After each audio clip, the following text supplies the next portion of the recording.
Good morning and welcome back, ladies and gentlemen, to the First and Tuna podcast. I'm your host, Big Tuna, as always. Welcome back. This is your very own football podcast for you nerds and noobs alike, where we try to break down your favorite West Coast teams. That's the Rams, Raiders, Niners, and Chargers. Not just for nerds like me, but for the noobs. We try to make football accessible for everybody. So, welcome back. Thanks for being here. I am excited. Today is our first guest. This is the official too. The official kickoff of the offseason interview series that we're starting here in May. We have Bryce Todd, photographer extraordinaire for the Los Angeles Rams. Yes. Bryce is joining us today. He's giving us an inside look of what it takes to pull off these shots, those beautiful images that we see of our favorite teams, or at least my favorite team, every season. Super excited to meet him. Super excited to have you guys meet him as well. So before we jump into that, some housekeeping. If you don't want to hear this, go ahead, skip ahead. There are timestamps below in the description if you're here on YouTube. But first, a huge thank you and a little bit of a humble brag because of the numbers that we got for our latest article titled Fountain of Youth. That's on our blog site. That's tunapod.wordpress.com. Link is in the description below. If you haven't subscribed to that, I highly recommend it. If you're a fan of that kind of medium, I feel like I'm better at writing than I am podcasting. But the fact that it was so well received, our last article, it was on the Rams' new defensive coordinator, the youth on the roster, and the transition, kind of the look ahead of success for them based on the youth on that team. And we had hundreds of reads. Like, I'm not kidding, hundreds of reads, by far any more than I've ever had on any article previously. Thank you. I'm so thankful for that. Thank you guys. I'm hoping to put more content out there like that for you guys. So thank you. I appreciate you. Also, thank you to our sponsor of this episode, Rogue Energy. Word from them as our sponsor halfway through this episode. And last but not least, join the School of Tuna here. Subscribe to the channel. Like, dislike the episode, however you feel. But embrace the love of football here with your favorite fish named Nerd in Big Tuna. We are currently on the race for 1,000 subscribers, and I can't do that without your help. You guys have been helping me so far, so I'd like to keep that journey going. And all right, let's not waste time. Let's meet Bryce.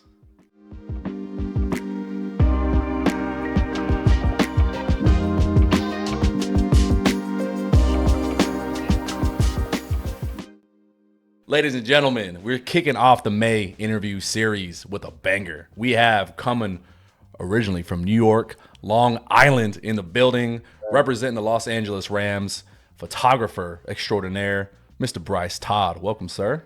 Yes, sir. Good to be here, man. Thank you for having me. Appreciate you, man. No, seriously, thank you for coming on the podcast, man. It's an honor to have you here. I've been a fan of your work all last season.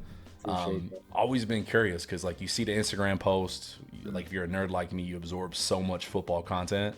Yeah. Kind of forget, like, the person behind the lens. And here he is, Mr. Bryce. Absolutely. Bryce Todd in the flesh, man. It's good to be here. That's at BT Boomin on Instagram. If you guys want to check out his work, I highly suggest it. But I'm going to kick this off with a banger, man. The hard-hitting questions, what we do here at First and Tuna. Are we picking Drake or Kendrick? I'm a Kendrick guy. I'm not going to lie. I'm a TDE guy. I mean, look, I like Drake. I do, but growing up, I've been more of the lyrical type of listener, not really the pop artist listener. And I'm not saying Drake doesn't have good lyrics or anything like that, but I guess you would consider me a conscious rap listener. Same. I'm the J. Cole's, I'm the Kendricks, I'm the, a lot of those deeper, like, I want to sit and really dissect what you're saying versus the beats that you're producing, if that makes sense. But yeah, I'm definitely Team Kendrick for sure for this one. Yeah, I'm full Team TDE myself, man. My favorite hoodie from one of my boys, he went to one of the early Top Dog concerts. I still rock that to the gym. So there you go. That's it, man. Team Kendrick all the way, man. But no, thanks for coming on. I know I kind of hinted at your intro. So you're from New York, Long Island. Talk to me, man. How'd you end up in California? So it's actually really wild. And I tell people this all the time. I actually always saw myself being in California in some capacity, just didn't know when or what I was going to be doing. I'm a big USC guy. Didn't go to the school, obviously, but I've been a fan. Definitely started with the Reggie Bush era, and I kind of just fell in love from there. But that's kind of that was my intro to LA and to California, was really USC. And like I said, from there, I'm like, oh, I love the weather. You know, all the stereotypes about California were kind of going through my head as I was a child. I'm like, I want the warm weather, I want the beaches, I want this, that, and the third. So I kind of kept that in the back of my mind, and I think I honestly just manifested this whole thing happening coming to California. There's really no secret.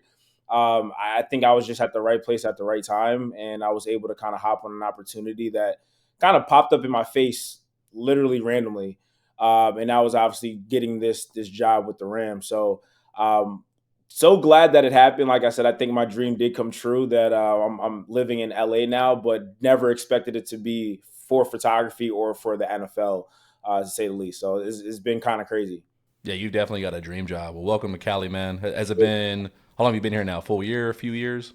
I've been here, well, going on 9 months now. I started, I think I moved here like the first week of September. So what is that, eight, Oh, 9 months? dang, you kicked Yeah. off football just Yeah. showing So up. yeah, it was actually a really quick move. Like I said, it randomly the job offer, not offer, but it popped up on a website, and I applied. And this is actually the second time I applied for this position. I actually applied 2 years ago, didn't get it. So Hmm. I kind of like worked my ass off and stuff like that, and really wanted to kind of build my portfolio.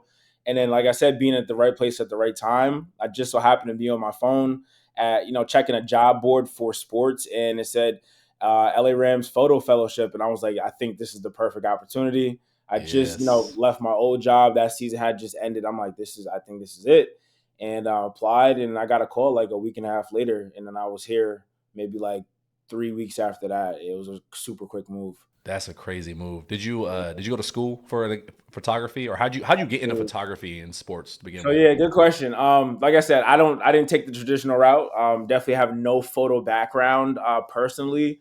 The only thing I can say, I guess, how I can tie myself into the world of photography, my brother. So my older brother has been a professional photographer for a very long time, and Okay. he was the assistant head photographer for the Jets for a number of years.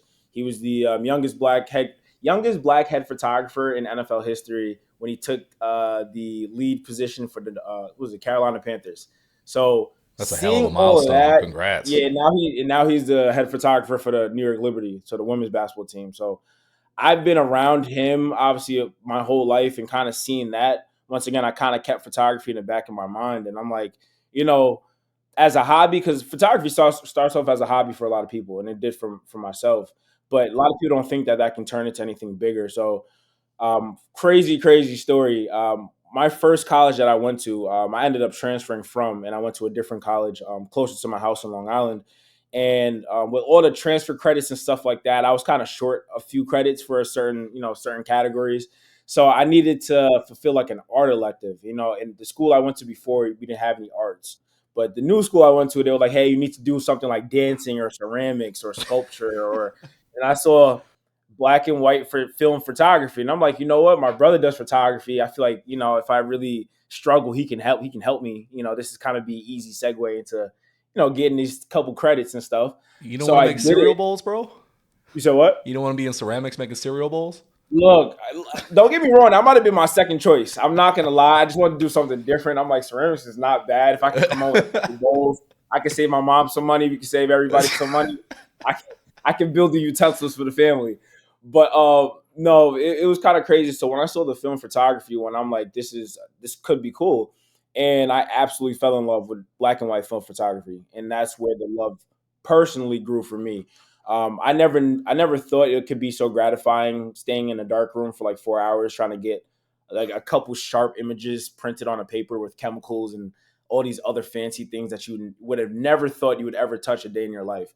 So once I kind of got into that, I was like, yeah, I want to do more of this. And now, granted, I didn't want to do film because I'm like, that's more of a process.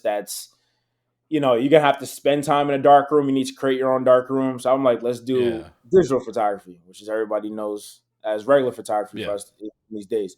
So I did the next course, which was intermediate film digital photography, and that was the worst class I've ever taken. I hated the professor. He did not make that class fun at all. It was more like the nitty gritty Photoshop stuff, nitty gritty this. I'm like, no, I'm trying to be creative. Let me do my own stuff. So Yeah. after that class was over, I kind of just took that same camera that I had, which was a hand me down from my brother, and I kind of just shot. I shot my girlfriend at the time, friends, family. I live really close to the city.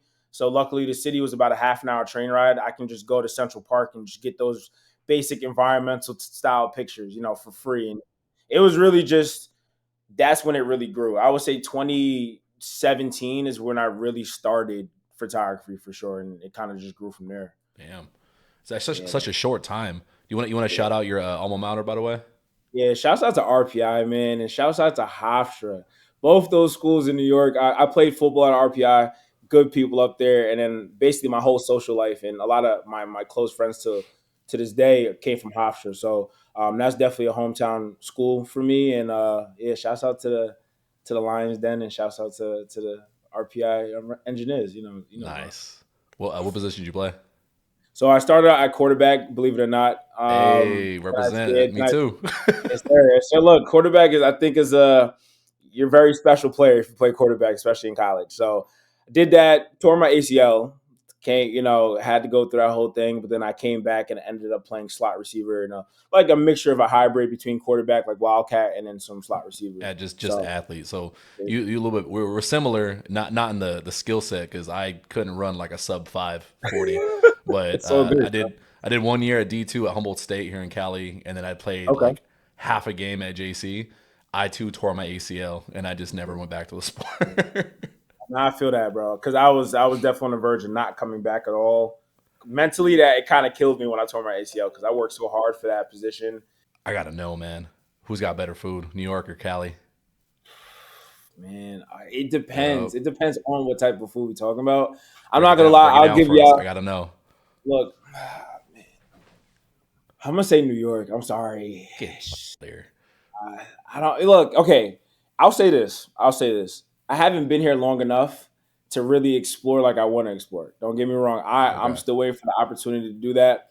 Come summertime when it's a little bit more free time before like training camp and stuff. Hopefully, I can kind of get out there and see more. But I'm very fresh to California. I've That's had fair. 26 years That's in New fair. York to say, hey, New York food is much better. Like you guys don't have your regular bacon, egg, and cheeses over here. Like you got to Nah, we like don't a got chopped cheese special like that, order. bro. Yeah, you don't got no chopped cheeses. Like, come on. Like, I think when I But go to Fat Al's, Fat whatever that store is up here, uh, Fat Al, they have a chopped cheese. It was pretty good. I had it last night. It was okay, all right, but shout out Al's. Well, where was that? What town is that at? it was in Encino. Yeah, it was in Encino. I think it's called Fat Al. Something All like right, I could yeah, be. sponsor us, Al's from Encino. Sponsor us. Yeah. What about taco spots? We dive into Mexican food yet? Yeah, so I have. Now don't get me wrong, I don't know the names. I went with friends, and all I gotta say, you guys got the tacos. You do. Yeah, I'm not gonna lie. That's why I said it depends on which type of food we're talking about. Y'all got the tacos for sure. I'm For sure sure. we're gonna get comments. People are gonna holler at you. They're gonna send you some recommendations. So Please do. Send me order recommendations. I've been building my list for the past like 6, 7 months. So like I said, this summer I'm going on a food tour let's go. around LA and see what's going on. Also, shout out to Lay Coop. Anybody's ever had Lay Coop, super fire hot honey chicken. Great. I Okay, gotta plug this real quick, man. I don't know if okay, I'm allowed to do that, but sponsor dude, this show. They're everywhere. good people. Yes. I'm looking for a local sponsor, like a food and grub spot. Like that's all I want, and I'm happy. Oh, man, Lay Coop. If you can get your hands on Lay Coop, man, I'm telling you, that's money right there. Yeah, you heard it here first. Bryce Todd is asking for that sponsorship. So, so my boy sponsored. speaking of LA, I kind of want to jump into it. I want to treat you like an athlete, man, because at the end of the day, your job, if people didn't catch it at the beginning, you are a sports photographer for the Los Angeles Rams. You're catching the game day pics. You're doing the behind the scenes pics. You're doing practice pics. Walk me through a game day. So you're waking up Sunday morning, Yeah. home game at SoFi. You got a pregame ritual, like you're gearing up for the game yourself. Like walk me through a normal day. So I don't necessarily have a ritual or any kind of pregame routine. I usually get to the stadium around like 7 o'clock, or whenever my boss tells me we should be there. It's usually the same time every Sunday, but around 7 o'clock. And I kind of just start getting my stuff ready. I'll get in there, put my equipment together, and kind of bring out the stuff I need for pregame or for arrivals, because arrivals is a big part of our pregame type of routine that we have going on is capturing our players, getting out of their cars, walk into the little carts so they can go down to the locker room. Those So are I'll always get my dope. Those are always dope. those. It's honestly it's fun until it's very hot out there. Remember, where we take those pictures is literally like -3 shade. Like it's non-existent shade over there. Kind of direct sunlight right on your head. It's crazy. But nonetheless, it still makes some really beautiful pictures. And that's one of the first things that I would have to do. On any Sunday morning is kind of get them arriving. From there, I head right back down to the locker room. Not locker room, where our station and stuff like that. Get my pregame, like on the field warm up cameras ready, change my lenses if I have to, change batteries. And I'll go out there and I kind of just walk around and look for those shots. You'll get the early ones that come out and do their own stuff. Like Kyron, I know AD did it last year where they came out a lot earlier than most people and kind of did their stretches and warm ups. So, you'll find stuff like that. And then we basically just have a schedule, like a script on when certain groups of people are going to come out. We have the quarterbacks and receivers, tight ends, running backs, they'll come out at certain times and just do their little drills. And from there, you're kind of like, you're not in the way, but you're in there. And I think that for me has been the best part. Pregame is, I guess, the only time really, or one of the few times you can really be creative. Like obviously during a game, you're outside of the white lines. You kind of Yeah. planted in certain areas. But like pregame, I can be up in Cooper Kupp's face. If the timing is right and everything, the situation is right. I can be right next to the coach as he's like conducting the drill, kind of like a practice. Yeah. So that right there is what I do. And then after that, the game's pretty much starting. You're kind of lined up or situated in your spot on the field, and then you kind of go from there. And we'll kind of just move around, and definitely communicating with my boss to make sure that we're not in the same spot, because obviously you don't want the same shot if you're in the same spot. So we'll basically be bouncing off of each other, and before you know it, the game's over. And it's so crazy because you watch football on TV, you got all these timeouts and these commercials, but like football here, it flies. It's like before you know it, like the game's starting and it's the third quarter already. I'm like, damn, like we're really on this game, And I especially can't imagine. That's how, I mean, as a fan of the game, that's kind of how it goes when you're there. yeah, it's Like you're in and crazy. out of there real fast. And I can imagine, obviously, Yeah, you're on the field and you're working too. But at the end of the day, dude, that's a dream job. Like your it job is. is to be at games. No, and that's true. And like I said, I don't take this for granted at all because, like I told you before, I applied for this job 2 years ago and didn't get it.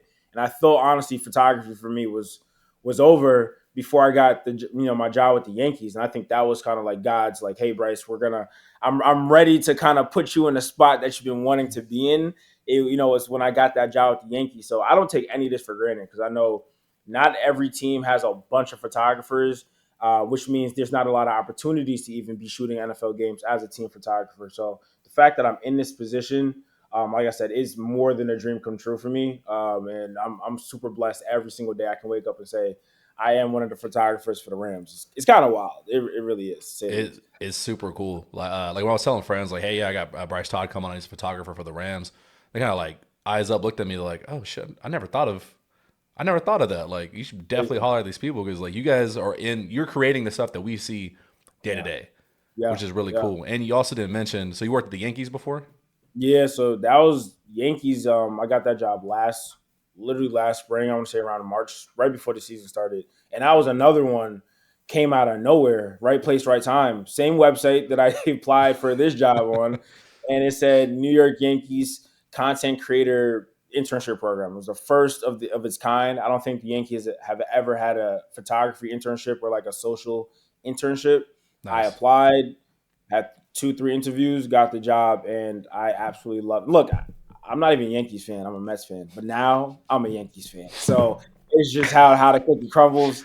The Yankees are always better than the Mets at this point, so I will gladly say I'm a Yankees Changed up on him. I was gonna ask that about the Rams before you started working there. Were you a Rams fan coming from New York? fan. Sorry, I'm definitely was not a Rams fan at all. I am a Jets fan through and through. I am a New Ooh. York Jets fan. Yes, I know. I'm gonna get the oohs. I'm gonna get that's tough. But guess what? I think we're on the up and up. But this is not a Jets podcast, so let's not get too crazy with the Nah, Jets. this nah It's this not a this Jets this is football nerdum, baby. I'm all about it. It's No, I feel you. No, but yeah, I used to work for the Jets. I was a ball boy for the Jets in 2017. My dad worked with the Jets as a security for a long time, and my brother, like I said, started off as a ball boy, worked his way up to equipment, then to operations, and then assistant team photographer. Wow. So he's had some tenure at that organization, and it's been a childhood. It's been like a childhood team for my family and I, for sure. No, Jets still. absolutely. And in a weird way, have you thought about the fact that you guys are kind of creating like a sort of trend, a lineage with the family, like working with NFL teams? Yeah, it's crazy because even to this day, I remember I went to, I forgot, it might have been a USC game I had shot, and somebody came up to me and said, "Are you Brandon Art's brother?" And I was like, "I am his brother. Like I am. That is my brother." But no, it's kind of crazy to see, like, when I tell people, "Hey, my brother is also doing this," like, wow, two people in the family that are both working for professional teams as a photographer. Because this is such, like you said, it's such a niche market. Like, not everybody's a photographer, let alone a professional or working for an NFL or Yeah. another professional sports team. So the fact that I can say both me and my brother do this, or my parents can say, "Hey, both our sons are working for professional teams," is kind of crazy to say. And I give all my success, not all, but I give like a good 95% of my success to my brother. I definitely will. He's the reason why I'm doing this. The reason why I'm even playing football or played football or enjoyed football was because of him. I played quarterback because I saw him play quarterback. I picked up a camera because I saw him pick up a camera. So it's been that kind of fairy tale younger brother older brother stories. Like, I followed the Yeah. path, and it worked out for the both of us. So I give him all the glory, for sure. That's my goat, for Ah, sure. you're too humble, man. Like honestly, just from seeing your work, I haven't seen your brother's work. Obviously, wasn't aware of that. I think that's like really fucking dope. Yeah. Seeing your work though, when you're creating these shots and you're figuring out like, do you start gravitating towards certain players because you're like, yeah, this dude's got the best shots? Do you have a favorite player that you like shooting? I don't have a favorite because I think every player on the team, and even down to like the practice guys, everybody has their own different styles, own different emotions. And it's, as a photographer, you want to capture all of that. You don't want to kind of gravitate towards one person as if you're like their personal photographer, because one, you want to have a diversity in shots, because remember, I'm not doing this for myself anymore. I'm doing this for an organization. I'm doing this for other people. So we want to make sure that we have a good spread of pictures for everybody, because you never know when even a practice squad player may need a photo for a website or something like that. Yeah, They we, may we, we want need more something. Xavier Smith content. Shout out X. There you go. Look, no, but it's crazy. Like, I don't have a favorite. There's, like I said, you have our stars. You have the Cooper Cupps. You have the Matthew Staffords. You have the Yeah, Byron Youngs. You have those guys, the Kobe Turners. But it's like there are other people on this team that have a lot of emotion that can create a beautiful picture, and they don't even know it. So it's kind of just keeping your eyes peeled as a photographer and make sure that you're not. You're kind of like very open minded. Like, you don't have any blinders on when you're shooting. You want to make sure you're able to see certain things. So, for example, if you're over there and you're having like an arm battle with a coach while I'm standing watching the defense just do walkthroughs, I got to make sure I go get that, because that's a little bit more exciting and evoking a little bit more emotion than 11 players just walking through plays. That's not really yeah, something that's worth capturing all too much, versus somebody doing bag drills or one-on-ones and stuff like that. Those kind of create those better pictures. So just keeping your eyes peeled is basically the reason why I don't think I focus on one player. You gotta focus on everything. I like that. I like that. What you mentioned you guys do the pregame like the arrivals. Yep. Who's if you got a list top three, who's got the best fits? Top three. From last year, Yeah, Jordan Fuller definitely was up there. Jordan Fuller's my guy. He's on the Panthers now. Shouts out to yeah, I'm him. sad about that. Um, yeah, AD. I can't give you top three. There's a bunch. Excuse me. There definitely is a bunch. AD's up there. Kyron's up there. Who else? Trey Tomlinson definitely was he was one of those ones. He had to. He's one of those ones that actually would. If he sees us, he'll slow down his walk just so he knows. And a lot of people end up doing that because they're like, say they all get out, say like three cars pop up at one time, and it's gonna be like a group of like 5, 6 people. They're all wait on in like a train. Like, I'm gonna go first, you go second. So Pre- everybody has Pretend their to take a call so you can individual. wait. Like, oh, yeah, I'll Pretty go out much, there. like, literally, it's like it's super funny when they do that. But it is a bunch of guys. I feel like everybody has their own little style that kind of works for them. Like, it's hard to describe. You just got to just look at those photos and be like, yeah, that fits a Steve Avila. That fits a Kobe Turner. Like, it just fits their style. So, but the fashionistas, Quentin Lake, definitely up there. He's Yeah, Q's LA through and through, bro. Like yeah, that's yeah. that he be putting that on every Sunday. I'm Start not calling gonna him lie. Hollywood. What who is anybody like just never care where they just roll up like Jason Kelsey just straight Oh, out of bed? people that don't care. You don't gotta put him on blast if you want to. Yeah, I don't want to put them on blast, man. But then look, there are some people that show up in sweatpants and a hoodie. But look, that's if that's how they like to Right. do their ritual. That's what they do. Ready to I can't. work. No, I'm not mad That's at it. it. When Absolutely. so I know home games. Obviously, you guys are there every game. Do you guys travel as well as part of your team? So I actually didn't travel until the last two games. So our San Fran game, the last game of the season, and our wild card game. Those are the two games I got the opportunity to travel for, Oh, that's a hell of a which game were to go very to. expensive. Yeah, two great games. Great games to be honest. Especially that Detroit game. I'm actually very grateful that I was able to travel to that game because that atmosphere, that situation, well, obviously Matthew going back to Detroit, and them Detroit being in the playoffs for the first time in God knows how long. That atmosphere was quite ridiculous. I will say. I know McVay preaches it a lot. Like, doesn't matter who's in front of you. Like, just putting the Yeah, best foot forward. The work yeah, works. Lock in. I think when for you sure. play in those rivals, though, or it gets elevated when you're in Detroit for the playoffs in that situation, Yeah, like you're talking about, it's more nothing. Don't do anything different, but yeah, obviously your play elevates. It's just a yeah, little bit more absolutely, intense when they're on the field. absolutely. Now Yeah, let's jump into that Detroit. Obviously, we saw the Matthew Stafford documentary. He seemed to yeah, go about it as if nothing was different. Which credit to him, dude's the utmost professional. yeah. Your experience in the game, in the stadium when that's happening, I mean, just how was that? That was probably the best game I've ever seen in person in my life. I don't think it gets much more intense than that. Obviously, like I said, situational Detroit. Yeah, Matthew going back home, Detroit's first playoff, game in a long time, and then the fact that we lose by 1 point. Like I said, it would be different if we got blown out. But what makes it a little bit more crazy is the fact that we lost by one measly point yep. to this team. So the intensity of the whole game, like I said, it was a defensive game for sure.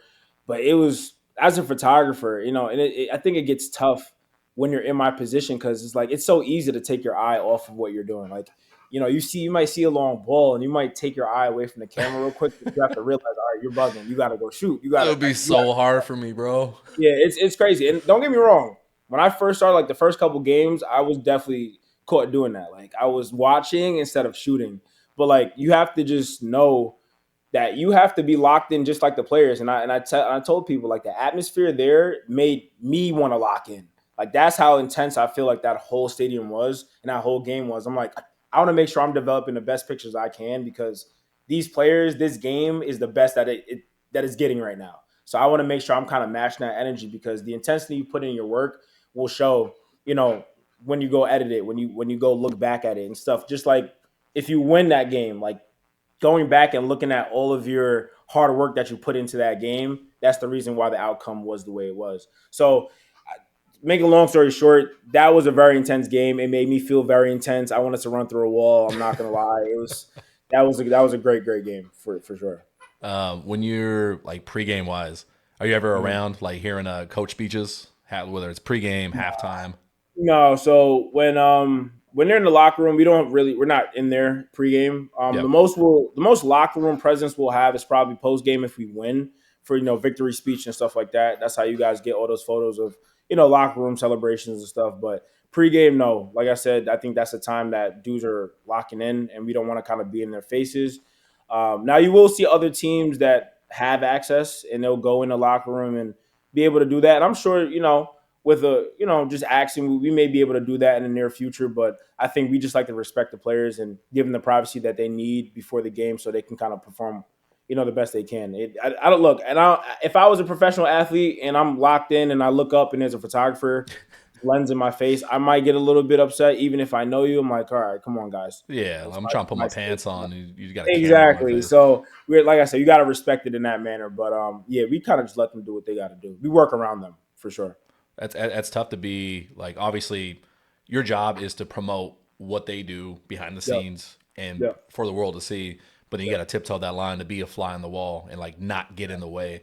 Exactly. The reason I'd asked that was because I think of like pregame speeches, postgame speeches. I remember I felt the season was going to be very different and not what people were saying it was going to be. Like I've been very Yeah. vocal about it. After that week one, they Hmm. surprised everybody, beat the Seahawks pretty Yeah. handily, and Matthew Stafford just straight up said like, "Hey, people, they have no idea what the fuck we're about."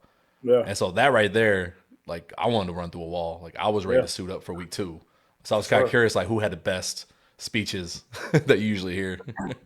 Ernest is really just gonna turn up. Like Oh man, that dude's Ernest, such a dog. Don't get me you started know, on Ernest, bro. I'm not gonna lie. I was very, very baffled when I found out that I was older than that man.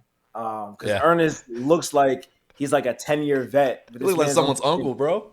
it's I'm not gonna lie, sometimes it just makes me think how is the water quality in the origin places of these players? I'm like, how did you end up looking like you're 45 but you're really 23? And it just doesn't make any sense to me. But I have the utmost respect for Ernest, man. I think him being our captain, I think you can't ask for a better captain. I mean, literally, when you're shooting and you're listening to him, you want to, like I said, once again, you get intensified so crazily, and you want to run through a wall, and you're not even in the game. Like I don't have pads on. I have a strap with two cameras and a belt with some lenses, and I'm ready to go tackle somebody just like he is. But Ernest definitely he's up there for definitely pregame speeches for sure. I'm a big fan of Ernest here, bro. Like just following his path the last like his Yeah, first three seasons. The article I just wrote just talked about it. Like he's gonna make that leap to All Pro, and the dude deserves it.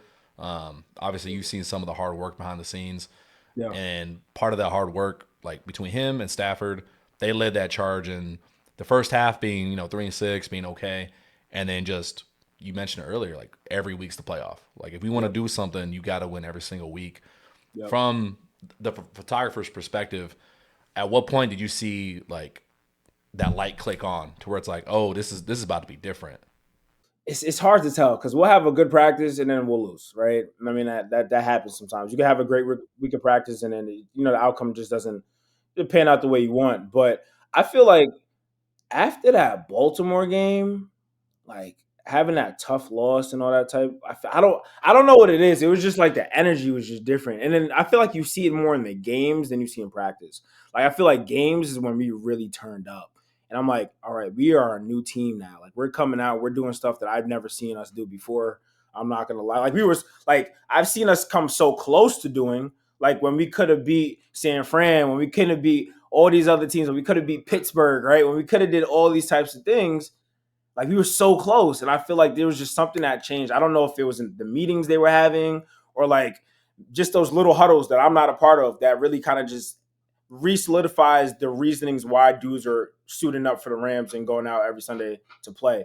I'm not there for those conversations, but something was had, and it was a shift that happened in some point in that middle of the season that really, like I said, it showed during games. Because at that time, remember, I wasn't traveling, so the way I can really see these players true selves, like performance wise, was on Sundays or during home games. And from there on out, they were just winning. I'm like, yeah, you can clearly see something is different. And you know, I kind of I don't doubt anything. Like I feel like Sean McVay is the best coach ever. I'm not gonna lie. I think anybody would run through a wall for that man. Like I keep it's hearing I like every interview from people they talk about. You have yeah. no idea how great of a motivator he is. Yeah, it's Like crazy.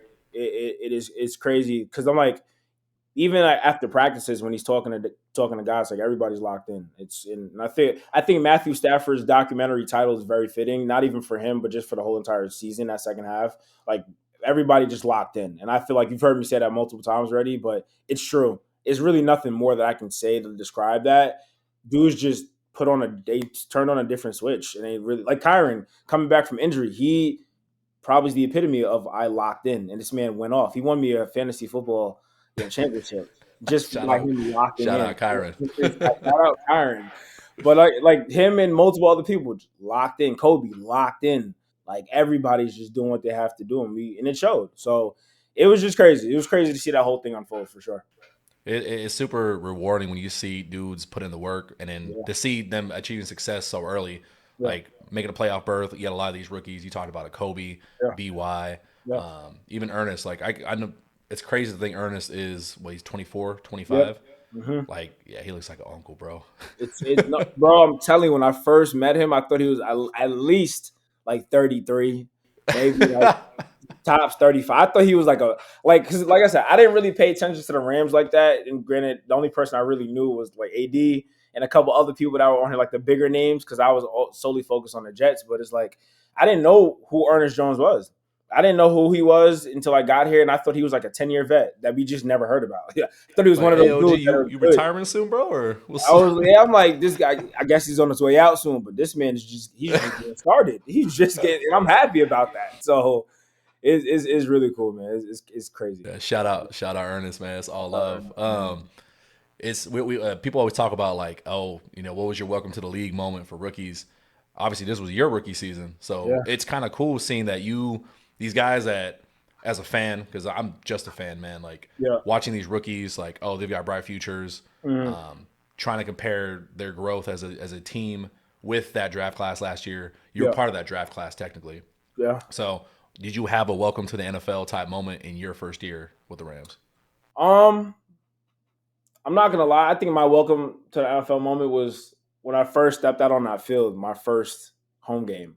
Like that was like you made it. Like you're here. Like you're stepping onto this field, not as a player, but as an employee of what, like I said before, of an NFL team. Like, and that was the goal. That was a goal of mine to either play in the NFL, represent athletes in the NFL as an agent, or be working for an NFL team in some capacity. And I was able to check off one of those three boxes. So I remember I stepped onto the field and I kind of just did a nice little 360 turn, It looked at the infinity board, looked at everything, and I was like, dang, I'm about to shoot my first NFL football game. Like this is crazy. Like, yeah, I've been to multiple NFL games. I've been a bowl boy at a whole home season's worth of Jets games, but I've never been able to say, hey, I'm getting to snap photos for an NFL team. Not even as a freelancer, as a contractor, working for a media outlet. This is for the Nah, team. This the is for, photographer. You're yes, the official. yes, Like if I go to the Rams website, like I do often, and try to pull a photo, there's watermarks on it. It's because of there you you. go. There It's you because of go. you And that's it. guys. And that's it. And it's been like I said, that right there is when I was able to edit my first photo in SoFi Stadium, I was like, yeah, this is lit. What was that first photo? You remember? I'm not even gonna lie, I have no clue. But I have no clue what that first photo was. I've taken so Blacked many out. photos after that, it's not even a joke. But I'm sure it was not as good as the photos that I had at the end of the season. So, and it was so funny. I actually was looking at my Instagram a couple of days ago and kind of just seeing the progression of my shots from like literally my first practice on what was that, September 14th. That was my first ever practice that I ever posted and everything like that. Till now, I'm like, all right, we're getting better. We're getting better. We're not where we want to be yet, but we're definitely improving from day one. So it's been definitely a gratifying and humbling experience for sure. It's been great. I think that humility is going to keep you in this profession for a long time. Appreciate And I do that. have a follow up question about that, but Yeah, I gotta give you props, man, because as just a fan, as an absorber of all the content that folks like you put out, yeah. it's the first time I saw it when I connected with you on Instagram. I was like, yo, this dude must have been doing this like his whole life because I this is appreciate good. that. I appreciate Like, that. Yeah, definitely check out the Instagram if you guys have not seen it. Like, his content is very, very good. appreciate that. Um, do you have like what's the plan? Like, I don't know. I'm not familiar with the industry and photography, journalism in general. What's the goal for you? Like, if you had dream career setup, is it progression in the Rams, just in the NFL? Like, what does that look like for your industry? For the photography industry, I mean, if you are a photographer, most people tend to stay in photography, but more so like I would just say general media production, for lack of a better term. So like my brother, I mean, I can use him as an example. He started off as like a photographer slash videographer, but more heavily related to photography. And now he's a director of photography. So he's like a cinematographer. He's like a director for short films, documentaries, stuff like that. And I've always been interested in like short film docu series and wanted to be into like that cinematography world. So if I were to continue this path, like my next goal would be to kind of dive deeper into cinematography and more of the video side of things because I think that just makes you way more versatile because I wish I would have had a lot more videography knowledge back then because I feel like that could have definitely diversified what I do. That could have made me a little bit more um, sought out, when I'm applying for these original internships, because before I did this job, when I'm looking for internships, a lot of them say video, video, video, video, and there's not a lot of photography. So that's why it became so much harder for folks like myself, and I'm sure people right now to be like, damn, there's no photography internships. There's like Interesting. I didn't know video. that. There's this because videos. I'm not gonna lie. Video is definitely heavier of a media format in like football. Like you see a lot more videos being produced. And I'm not saying there's no photos, but that is definitely a big portion of a lot of professional teams' media departments is video as well. So The they look for those types social of media content, it pushes it exactly. heavily. They Yeah. they they look for that type of stuff. So I feel like if I would have had that knowledge 7, 8 years ago, I probably would have been in a better position to get a internship earlier, maybe fresh out of college or whatever the case is. But that would definitely be a goal of mine going forward, is kind of diving into the video portion or the video side of this industry, because I feel like there's money there, there's a lot more creativity there. And I just think videos look cool. I love cinematography. I love documentaries like Dune 2 and all that type of stuff. Like, who doesn't want to produce a movie like that? I think even if you don't even like movies, if you see Dune 2, you're gonna want to love movies. Dune, man, we mobbed on. I didn't really catch on to the Dune fandom right away. So we Mhm. like 3 weeks ago we watched Dune 1.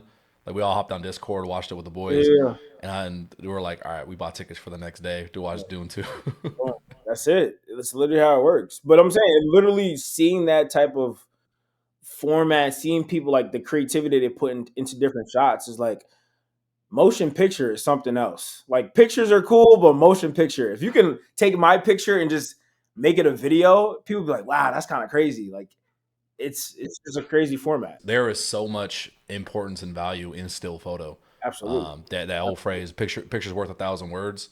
Like just the feeling, the raw emotion, like that you can get from your own photo, whether you were there, whether Yeah. you know where you remember where you were for the first time when you see certain photos, Yeah. and like I actually have a fan question that I'll follow up in a few minutes that kind of Yeah. touches on that. But the last thing I kind of want to ask to kind of wrap up this interview is what advice do you have for anybody that's trying to get into like any kind of journalism, photography, videography?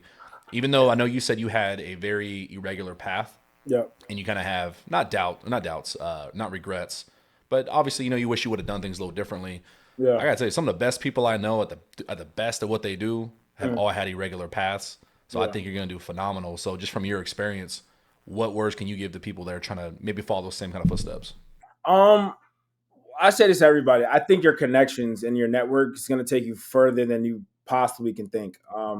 I feel like developing those connections early on in your career, like figuring out what you want to do, then connecting with the people in your circle or in that industry, because even if they don't offer you something right now, you're on their radar. Because everybody has a radar. Like, it's so crazy to think that a year and a half ago I was in the same spot as people calling me now for advice, but it's like the people that I was reaching out to ended up being those people that are like, hey Bryce, I saw this come across my page. You may be a good fit for this job. Had I never connected with that person, I never would have knew about that job. Now, granted, the jobs that I got didn't necessarily come from connections, but it's like building them. I think that's the main goal that I'm trying to kind of like get across to people, is build your relationships. Don't just go into a building and not say a word. Make sure people know who you are. Make sure you're polite to people, you're nice to people, because they will take you very, very far. When it's time to get another job and you need a reference, those are the people that are going to come to your aid. Like, hey, Bryce is a stand-up dude. Like, Bryce really helped us here, with the community team at the Rams. I think he would be a great fit at your organization. But if you're leaving a sour taste in people's mouths, when you go and ask for a recommendation, they'll be like, "Oh, I'll think about it. I'll get back to you," and then you'll never hear from them ever again. Exactly. And then on top of the connections, I think it's kind of creating your own story. I think you shouldn't really be waiting for anybody to come to you to tell you to do something. Like, if you want to learn a new skill, you have to go. You have to go learn it. Like me, I'll say I failed in this realm where I don't know why I was waiting for something to tell me to do video and kind of get into video when I should have just did it myself. I should have just been curious that one day, or followed up on my curiosity and went to YouTube 3, 4 years ago and be like, how do I start in cinematography? But I waited, and now I feel like I'm behind. So you don't want to ever feel like you're behind. So go ahead and, in my opinion, do what you want to do right now. If you want to go search something up, search it up right now, because you never know when you may need that skill, and it may be too late by the time somebody's asking for that skill. So connections, create your Love own that. path, learn your own stuff, and just keep it pushing for the most part. I love that, man. There's something to that. Like even here, I just started doing this, man, last season. I started as a hobby just because my natural background, I went to school for history at Sacramento State out here. Yeah. And I dabbled in teaching, got out of it, jumped around some sales jobs. Yeah. And I just always had a passion for writing and obviously football. I'm like, man, like if I don't do this now, or at least try to put my best foot forward, at least create a portfolio so I too can try to follow a path like you in journalism, I'll never do it. And so what your words resonate heavily with me, and I'm 100% back them. So great words, man. Look, and I'll leave you with this too. Before my first professional job with the Yankees, I was working at Apple. You know, still talking, still kind of selling and all this type of stuff. But at that point, I didn't know what was going to happen. I didn't know if I was going to be staying at Apple because Apple confused me. I thought Apple was just your typical retail job. But if you're good at that job, there's careers in Apple. And I'm like, Dad, Apple photography. I'm like, why is this even my debate right now? But it was. And like I said, I think it was so crazy. Apple ended up helping me solidify the fact that I actually want to do photography more. I was doing photography for Apple. Like I was taking pictures of our products in the store just on some side stuff.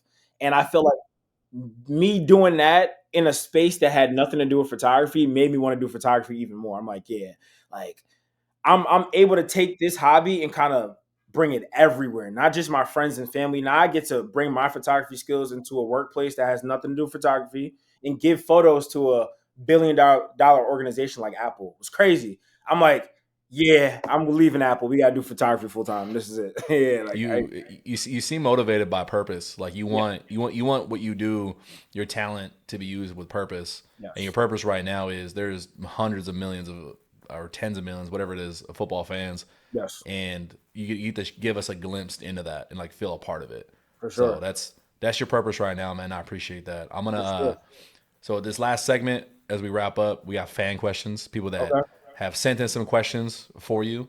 Okay. They don't really know you obviously until they watch this. Gotcha. First one is actually from David, from our friends over at Moonbound Media that do power us. He is a videographer. He is a photographer as well. He's got a good question. Okay. What do you have in your first season with the Rams? Do you have a missed shot or a moment that you wish you caught that maybe kind of keeps you up at night? Oh, because I miss a lot of shots. I ain't gonna lie. I miss a lot of shots. I can't necessarily say. You know what? Okay, it might actually be the Detroit game. So wrong. Yeah, this one was on me. I still got a shot from it though, but I basically it was Puka's touchdown catch. And I had the wrong camera up. I was shooting with my longer lens because they were down the field. Remember that was a long throw that I made. So I had my longer lens because I didn't know that was going to happen. But I ended up I didn't switch to my shorter lens or my wider lens in time. And I was so pissed off because I only got just little like headshot of him catching, but I could have got a celebration shot. I could have got a lot more options of shots with that touchdown than what I got. And that pissed me off because I'm looking through photos and I'm like, damn, there's nothing good here. It was bad. Oh, man. Yeah. But I still got one out of like the 30 that I took that was decent. It did make the Instagram and the website, so it's okay. But we still succeeded. All right. Yeah, we still got something. But tell Dave I have a lot of missed shots. Trust me, it's not okay. But I'm getting better, so it's okay. That would eat at me. Side note on that, like, how do you is it just experience? Like, in a moment like that, you just don't know a 60-yard touchdown is going to pop off. Like, you're getting ready for one shot to, on the other side of the field. How do you know and prepare for a quick change like that? It's all photography in the football space or even in sports in general is all anticipation. Like, literally, you have to anticipate where things are going to go. And you have to just be ready. Like you can't just take a play off. That's why I said I feel like as a photographer, you do have to be locked in the entire game because that one moment where you're like, this is not going to happen over at that side of the field. Something happens over at that side of the field, and you're not ready for it. So it's right there. If I would critique myself, going into next season based on what happened at the Detroit game, I would just make sure that I have the camera that I was supposed to be using ready to go. Like, so I can just drop the big camera, pick this up and go. But I wasn't prepared. I wasn't prepared for that shot. I got what I got with the equipment that I had, but if I was a little bit more prepared, I feel like I could have got a better shot. Just me personally, even though everybody said that was a good shot, I could have did better for sure. And just like I kind of honestly, I relate everything back to actual football too. I kind of relate that to like imagine Byron Young. Like maybe he almost got a sack on the play. If he wasn't a rookie, he had a little bit more experience, he would have used a different move and got there quicker. You Exactly. still put pressure, you still got the Mhm. job done, Yep. but you know at your heart like, all right, I could have done better. So that's what I Exactly. kind of equate that to. Exactly. Our last question is from Malik. He's one of my best friends, long watcher of the show. Um, we talk about journalism, photography in general, and in that opposite end of what we just talked about, Yep. the dream shot. What do you? This is kind of multifaceted question. Mm. What do you want to be remembered as a photographer? And then do you have that dream shot, maybe for the Rams, or just sports in general, Mm. of like what is that? What do you picture that dream shot being? And then what do you want that to go to? Do you want it to just be displayed in the Hall of Fame? Is it like a Nike Yeah. advertisement? And when I think of legendary photos like Tiger Woods, like in the Yeah. red polo, fist pump, that's Yeah. known forever. There's a photographer responsible for that. Like, do you think Yeah. of things like that? I do. Maybe not as much as I feel like I will in the future as I get a little bit more into this industry. But I feel like my dream shot is it would have to be something. There would have to be a purpose for that shot. So when I say that, I mean it would have to be like a championship game or like a game winner or like a first playoff win or something. It has to have some type of like the game has to have some type of meaning for I feel like my shot to have a lot more meaning because I already put purpose in every shot that I take. Like I'm not just shooting to shoot. Like I'm looking for certain things while I shoot. And I feel like when I get that, good. But if there's another moment happening around that, great.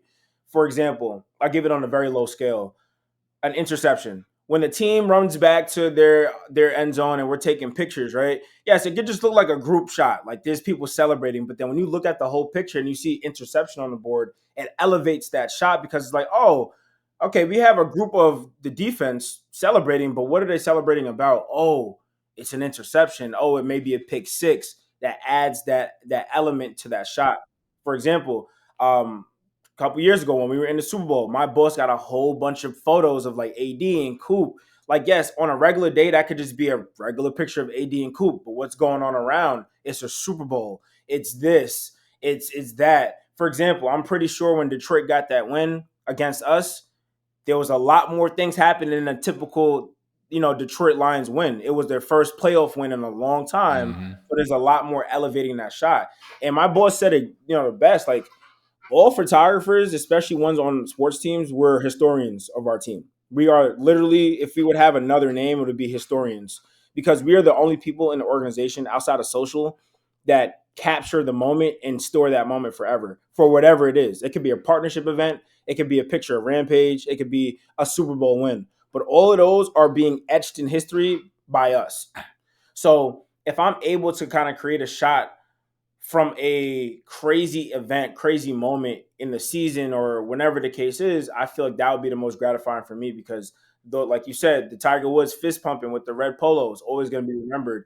But if there's something historic that happens with the Rams and I'm one of the few that's able to get a shot of that, displaying that moment, I'm good.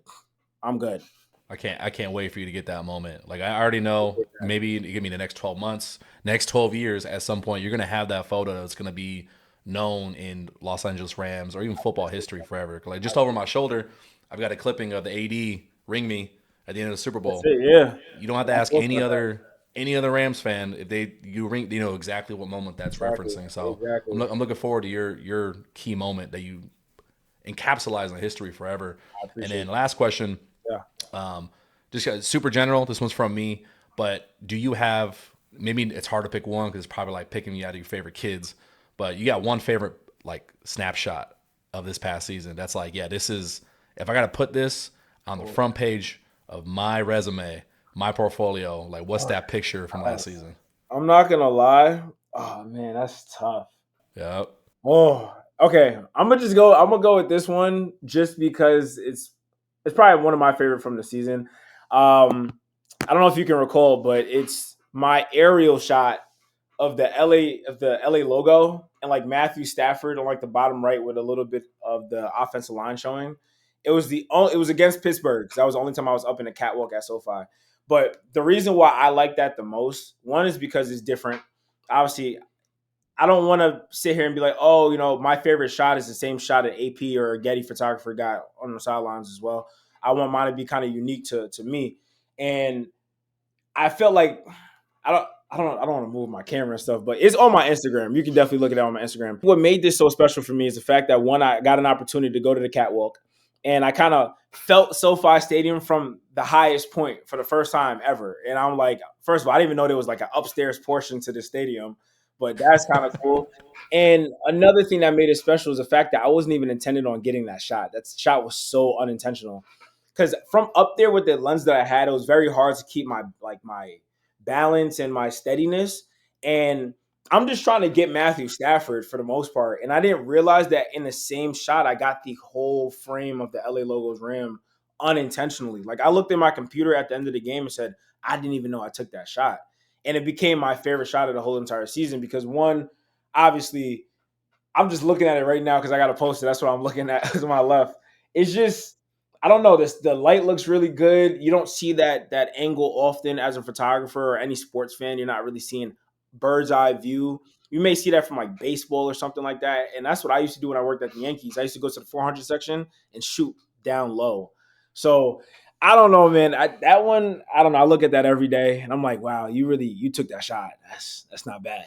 Like, the reason I asked that personally is because whatever your answer was going to be, I want to make sure I'm ordering and I'm putting it up on the wall behind me just as like a thank you, like a shout out to you, as of like, hey, you're my first big guest on here. You took the time to come on here.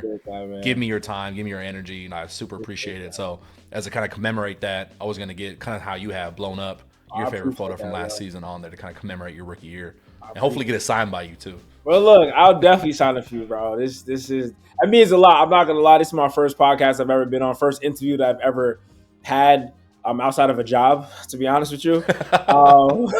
So this has been cool. I think that the questions are super engaging, man. I love what you're doing over here, just kind of talking to the folks about football and about everything Rams. Like I said, I'm a new Rams fan. I know you've been a Rams fan for way longer than I have. So to kind of come onto your space and see what you do and kind of see this process and everything has been a treat for sure. And hopefully, maybe at the end of next season when I feel like I'm a little bit more seasoned, I can come back on to give you a lot more to talk about. So, this has been fun for sure. I had a good time.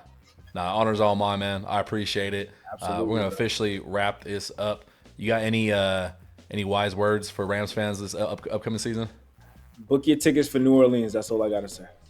Woo, you heard it here first. I'm with it. They're gonna ride that young defense. Send Matthew Stafford. He ain't retiring soon, but send him out with 2 rings. That man's retiring when he's like 65.